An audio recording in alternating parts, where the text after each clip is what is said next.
ওই যে লন্ডন থেকে এক নতুন মুফতি এসেছে, জানেন তো আপনারা? উনি গতকাল বলেছেন 16 বছর উনি নাকি আন্দোলন সংগ্রামে জামাত শিবিরকে কোথাও দেখতে পান নাই। পুরাতন জালেম আওয়ামী লীগ বিতাড়িত হয়েছে, এবার নতুন জালেম বিএনপিকেও বিতাড়িত করা হবে ইনশাআল্লাহ। ফ্যাসিস্ট হাসিনার মতো রিটার্ন টিকিট রেডি করুন।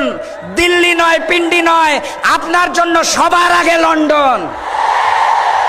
শহীদি রক্তের কসম, 12 তারিখ আমরা গণভোটকে জয়যুক্ত করব ইনশাআল্লাহ।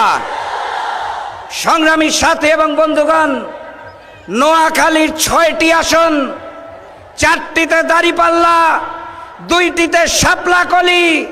এই 6টি আসন আগামী দিনের প্রধানমন্ত্রী ডাক্তার শফিকুর রহমানকে উপহার দিতে হবে।